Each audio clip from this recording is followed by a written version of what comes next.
Okay, so we're looking at these pines, and I've already got one. I've already got it pulled out because I can't do the work and record at the same time. It's not this double, it's that one right there. And that tree had a layback up into the ones next to it.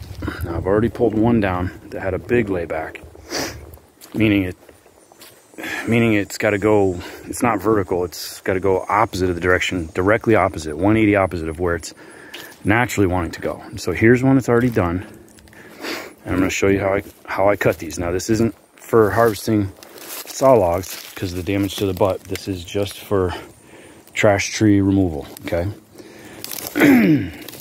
So the tree's got to lean this way, which means all the tension wood is back here, and you need that tension to stay.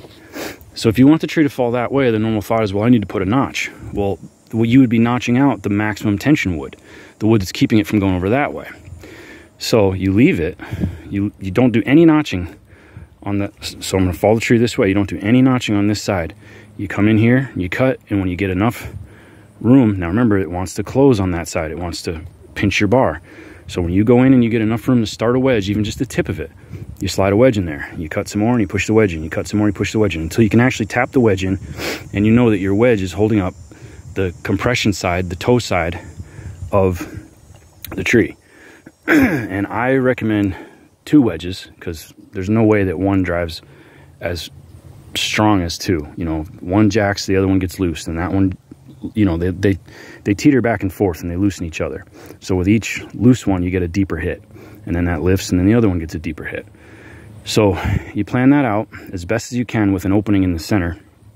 I'll show you the reason why in a second.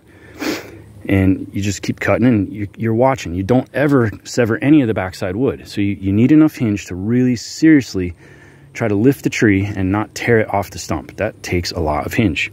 The bigger the tree, the more hinge it takes.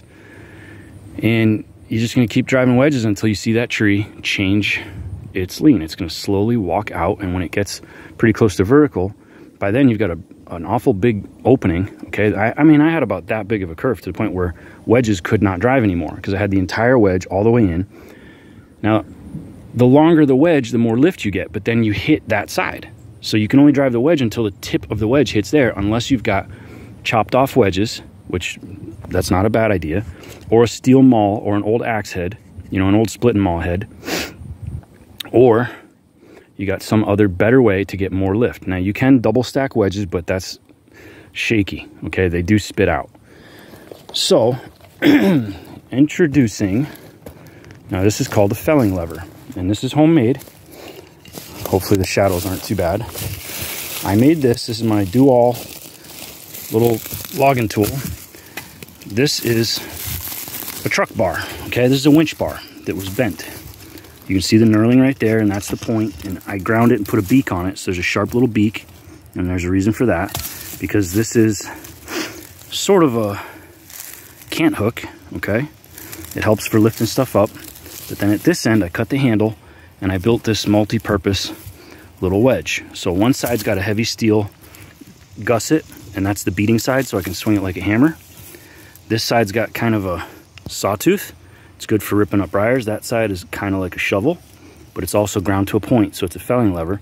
And on the back is another pad of steel for beating that thing in there. So it's a wedge, it's a lever, it's a this, it's a that. It's all kinds of stuff. You go in there. Now, look how long that sticks out. It's also an indicator. So, let's say that you're over here. You don't know if your tree is lifting or not. But if you've got an indicator like this, when you beat, now I'm sure that it'll be hard to see because I'm going to shudder every time that I whack this wedge, but I can tell every time I whack that this thing drops. If the tree is going, because the kerf is opening up, which is letting that bar drop down. So this is a monster indicator wedge. So that's telling me that the tree is walking out and going my way.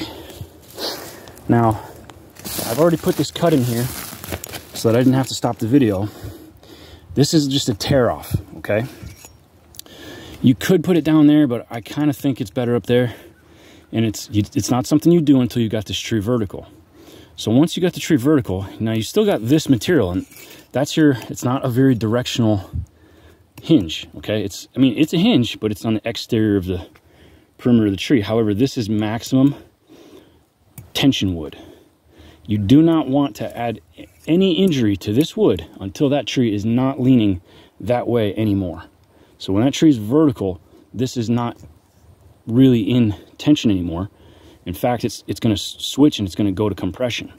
When this tree falls, I want this peel, I want it to rip off. I don't want it to tear the whole butt log. I want it to rip off so that I don't have to come in and cut it after. Like I said, you could put it down there, but I would not put it right in here.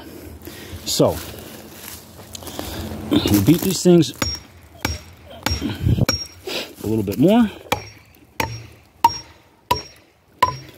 Now, eventually, you get to the point where you've driven that thing all the way in and you can't go any further.